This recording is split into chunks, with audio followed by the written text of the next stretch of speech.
Uh-oh, they coded it. Let me try to find it, reopen it.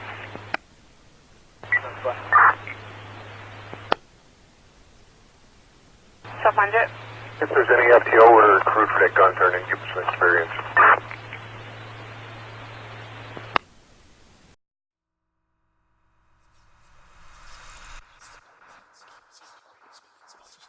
Bedtime, check. Lights off, check. Quick look at Reddit, check. Supernatural EMT police cases, okay. 4 a.m. still awake. WTF was that?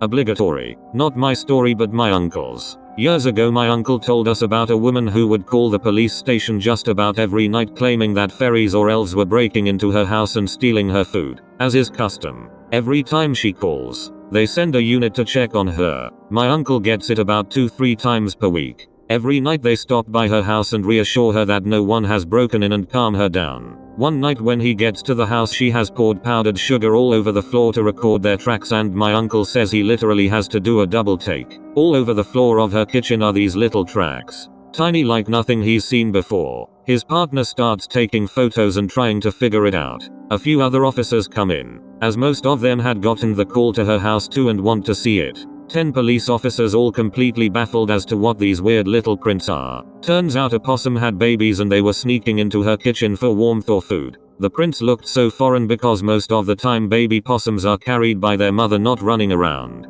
7 are rounded up and released in a less residential area.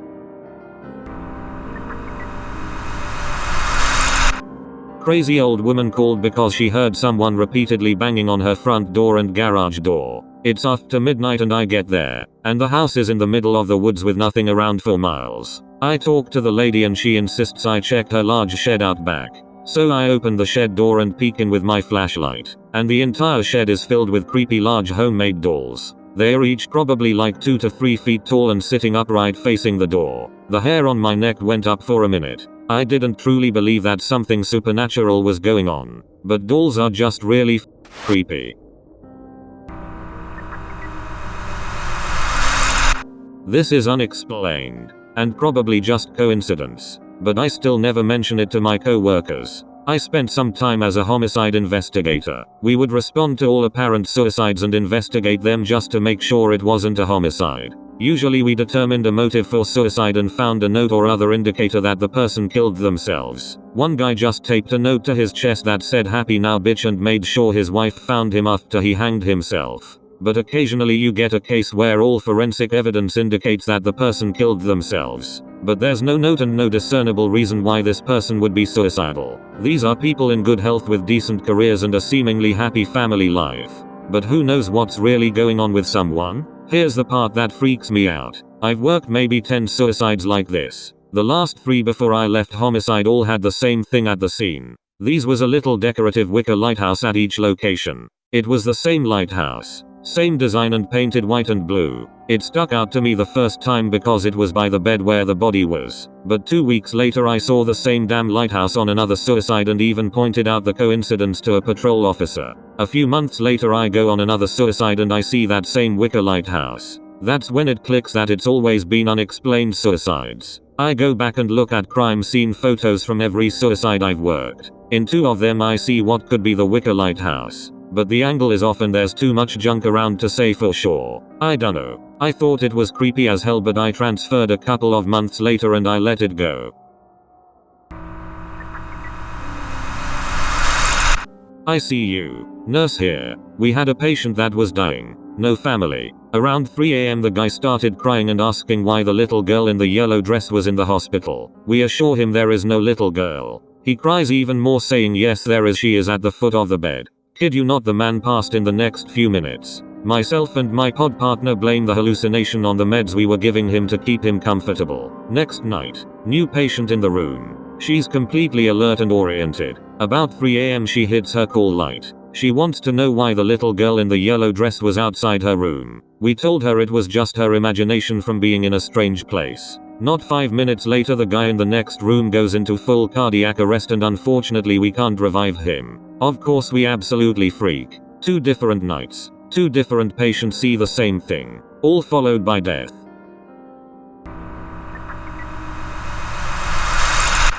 Police officer working the desk 3 p.m. to 11.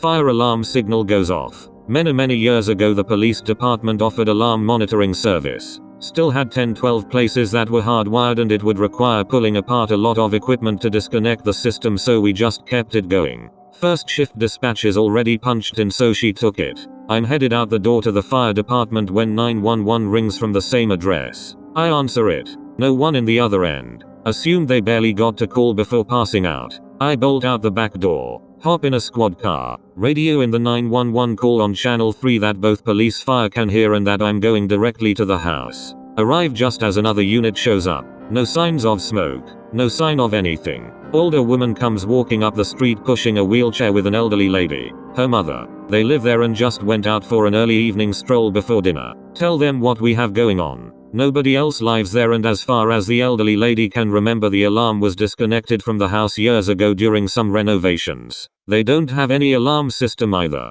Just a couple of smoke fire detectors. We do a walk around the house. Get to the back door of the kitchen and you can clearly see and smell gas. We turned off the gas at the main. Set up some fans to air it out and find a cracked gas line going to the oven. Daughter said she spilled some coffee she was making for their walk and had to move the oven a few inches to clean. Probably broke the line pushing the oven back in. Nothing else in the house is disturbed and both phones are on the hook. Fire chief shows up about 15 minutes into the call. He goes over to the two ladies and gives them both a hug. He's nearly in tears. The elderly lady in the wheelchair. Her husband was the fire chief 60+ years ago for our department. The daughter. Her husband passed away a few years ago. He was also a member of our department. Never believed in ghosts or spirits, but that call made me think maybe people who spend their lives doing good are allowed by some power to look over their loved ones every so often. I work in a pre-Civil War town that has lots of antebellum homes that survived the war. Ghost hunters have been to the town on several occasions. There is this one antebellum mansion that is more of a museum. That gets alarm calls semi-frequently. Every time. The side door to the house is open and the kitchen has all cabinet doors and drawers open. Every time. The caretaker says it's been happening since she started looking after the place about 30 years ago. We don't clear it without backup.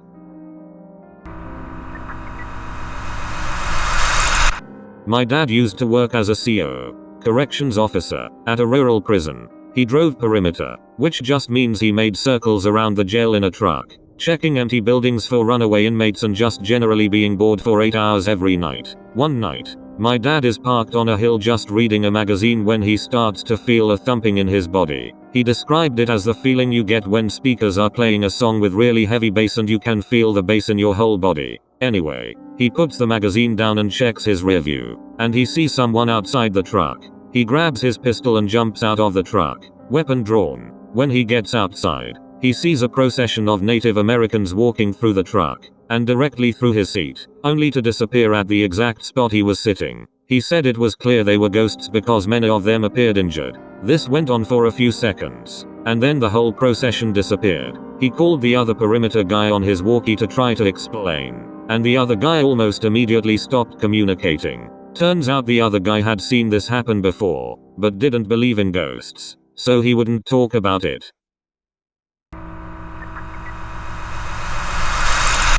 Not a cop but leasing agent. We deal with a surprisingly high amount of deaths. Brand was my worst suicide and most creepy. I'll never forget him and he made sure of that. Brand was a weird resident but nice. Always chatted with me but you could tell was hurting from his PTSD. Around Christmas his packages sat too long in the office for pickup but I figured he was on vacation. Shortly after New Year's his parents called and asked to talk to me directly. Manager hands me the phone and they tell me they haven't been able to get a hold of him for weeks. They live out of state. I tell them to call PD. We're not allowed due to privacy laws, and I grab my keys and head to his apartment. His dog Rocky is barking. I check the front door and it cracks open. The smell hit my face like a ton of bricks. He's dead and has been dead. Police arrive. Brand shot himself and sat for 10 days. I had to ID him before they called his family. Rocky started to eat him due to going so long without food. The residents above on the side behind him noped out and we let them go. At this point I think I'm losing my shit because I keep seeing Brand out of the corner of my eye at work. Only at work. Sometimes I would see him walk by the office windows and I would yell for my manager. who believed me thankfully, but could never see him. About a month after we get his place cleaned up and turned over the apartments, a pair of Korean sisters move in next door. The apartment shares a wall with his bedroom. At this point no one in that area knows what happened, and because of Brand being a shut-in no one knew him or who he was. Cookie, one of the sisters, comes in and asks me one day if someone died in their apartment. I tell her no. She says a man is around her apartment and is distraught about not being able to cross over. At this point I ask her if she's seen him and she describes Brand. I tell her about what happened and she assures me she'll do a crossover ceremony for him that evening, and also gave me a bit of sage later that day. I never saw or felt Brand again after that night.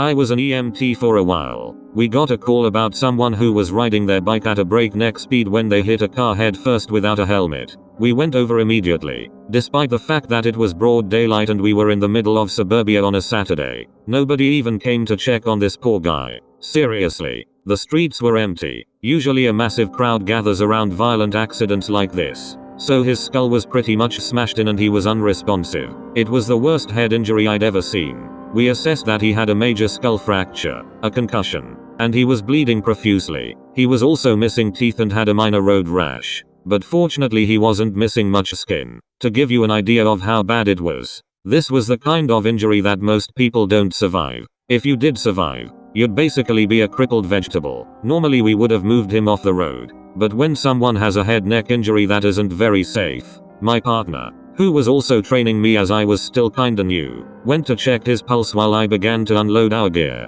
He crouched down, felt for a pulse for a while, and then stood up and opened his mouth to say something. Suddenly, the guy jumped up. He didn't use his arms to pick himself up. He just jumped to his feet. It startled the two of us. He looked at us, smiled, and attempted to grab his bike. We tried to stop him, but we didn't exactly want to wrestle him to the ground given his condition. He gets away from us and bolts into the woods without his bike. My partner was in even more disbelief than I was. He just stared at where the man had run off, mouth agape. Then he turned to me and muttered he had no pulse. Man, I asked him if he was sure and he swore up and down that the biker was clinically dead. We contacted the authorities for assistance and they sent a search and rescue team into the forest. I don't know if he was found or not, because we normally don't get much information about patients after they go to the professionals. Keep in mind that this was the Pine Barrens, so they had a lot of ground to cover. My best guess is that he went to a loved one's house out of confusion. What I found odd about that is, head injuries bleed like hell, so you'd think the guy would leave a long red trail of blood for the cops to follow.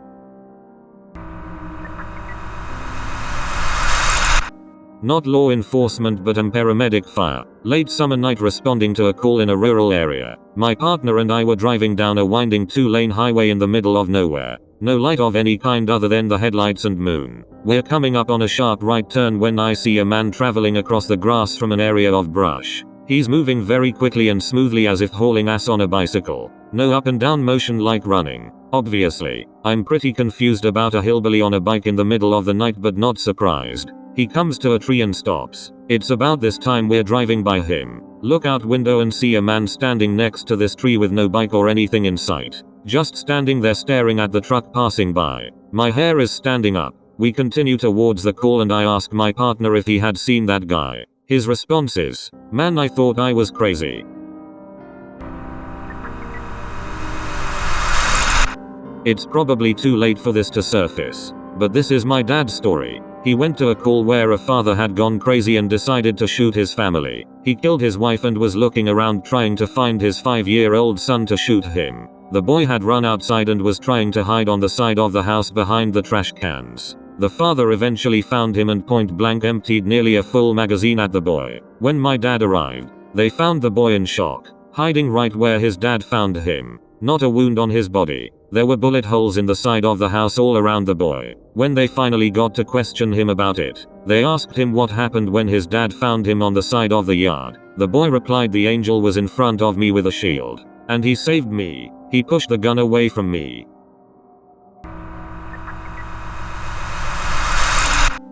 Fire/EMS here. This is not my story. It happened on a different shift, but captain working overtime with us one day told it to us, and it creeped me out. The captain was on the first due engine company that was dispatched to a residential fire alarm in the middle of the night. Our dispatch protocols require us to send the first due unit emergency to a fire alarm, while the second due engine and ladder company respond routine. We go to tons of fire alarms and 99% of the time they are caused by a faulty system or burnt food, so we usually don't get too worked up over them. Anyways, as they approach the neighborhood they see the orange glow in the distance, and when they get on scene they find a 4,000 square foot house with heavy fire showing on the rear and that had already broken through the roof. The call was then upgraded to a working structure fire and more units were dispatched to assist. The captain of the first due stayed on the outside the whole time. He was incident commander until the 1st battalion chief arrived on scene and took over, and then he assumed the safety role. So, he's on the outside, in radio contact with crews that are inside fighting the fire.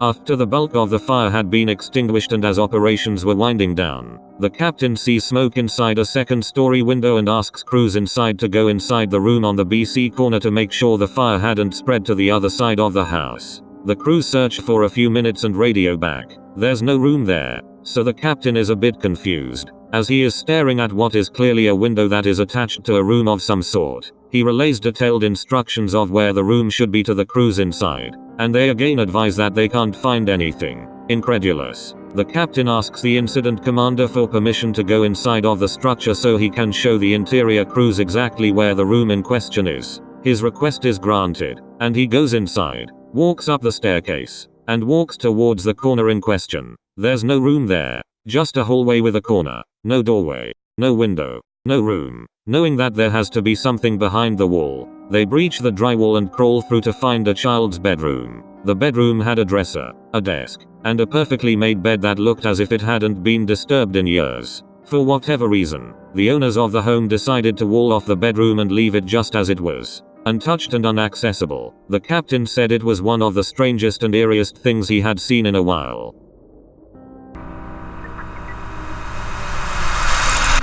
Cop. Real call. I have been on patrol for several years, and love stuff like this. I had a backup officer with me, who witnessed everything. Dispatch sent me to a call in a mountain area late one night. Dispatch said the caller reported several people holding a baby above their heads, and chanting, while standing on her property. The call sounded ridiculous and I smirked as dispatch gave the details. I arrived at the proper address after driving about 20 minutes along a mountain road. There is not much else up here, and it was extremely quiet. No one walks around out here, and there aren't very many cars driving this late. I walked along a gated driveway, through a light wooded area. I found the caller's house, with 2 dim lights near the front door. The house was surrounded on 3 sides by heavy woods. I felt a little uneasy, just looking at the house. I knocked on the front door of the house. While standing on a large patio, I heard something move to my left, which startled me because it was close. It sounded like a person, something big. I looked to the left and used my flashlight to light up the patio. I didn't see anyone. I continued to knock. I could hear 2 voices inside the house. I clearly heard a male and a female. This made me feel a little better. I thought I heard someone on the patio, but it must have been someone inside. The female eventually opened the door. She was terrified, almost crying. She asked me to come inside and to close the door. She led me to the living room, where I saw a very cheap security monitor, almost like a baby monitor camera setup, with audio and video playing. The camera setup only provided a live feed. The camera was positioned to view the front door and patio area where I was just standing. The audio was silent as I watched the monitor for a few seconds. The woman began to explain, when I interrupted, and asked where the male was inside the house. I heard his voice. She looked confused and said she was here alone. I was surprised because I know for a fact I heard a male's voice when I knocked. I asked her several times, and initially thought she was lying to me. My partner checked the house and did not find anyone. The woman said she was reading while sitting on the couch, when she heard something over the security camera. She looked at the display and saw 2 people on the patio, standing at the front door. She heard knocking at the door and called the police. I looked at the monitor, and although it was low quality, I could see the patio and front door area with decent clarity. As the woman continued to explain, the audio on the monitor went from quiet to extremely loud. We all stopped talking. The caller was shaking. I looked at the monitor, but didn't see anyone. Loud audio continued to blast from the speakers. The audio sounded like wind, but it was not windy that night. I asked the woman what is that, and she said it's them. I looked at my partner who was nervous. The woman gives me her cell phone, stating she took pictures of the monitor, showing the two people on her patio. I looked through several low quality pics and didn't see anything. I continue to scroll, and sure enough, I see what looks like two tall figures standing at the door. One of the figures is holding something. The figures looked strange, all dark and featureless. In contrast to the video I saw on the monitor, I was in disbelief, and thought, oh my god, she's telling the truth. I continued to scroll and saw one figure holding something up over its head. Another picture showed the item at the base of the door with both figures standing near it. I tried to reason, to explain what could have caused these images, but it was pretty apparent that there had been two subjects on her patio. We check outside, walking the property to the tree line. I mentioned the movement on the patio, and the male's voice from inside the house. My partner asks me to stop talking about it. We finish checking and return to speak with the caller. She says she will be driving into town and staying at a hotel because she is too scared to stay here tonight.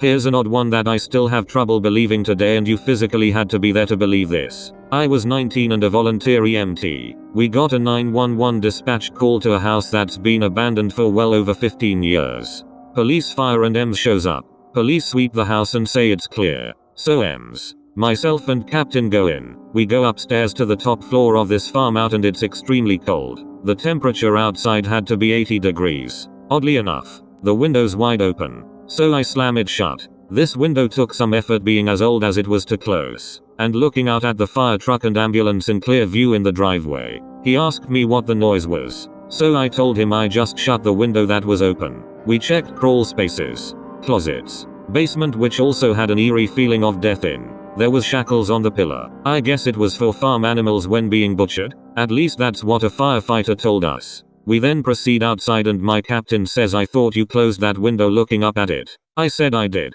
Who opened it? So I go back inside expecting someone to still be in there and it was empty. So I simply closed the window once more. Check the window too to see if it's spring loaded and maybe I didn't close it properly. No. Typical sliding window. So shut once again. I went downstairs and back out. The window still shut. I looked up and saw a man in a plaid shirt put his hand to the window, and once I focused, he was gone. But easily decipherable that it was a white male in late 50s with short black hair. So I thought nothing of it. It bothered me when I got bored and daydreamed. I began to do a little research on the property about who owns it and if anyone lived there. To my surprise, a friend of mine said his uncle lived there his whole life on the farm. He was the last one to pass away in the home. The uncle lived with his parents, which they passed years prior, also in home. So I asked my friend if he was late 50s, short black hair and died upstairs. His face dropped and he said yes. He passed away from diabetes. He did not take his insulin and was found dead by his brother a few days later.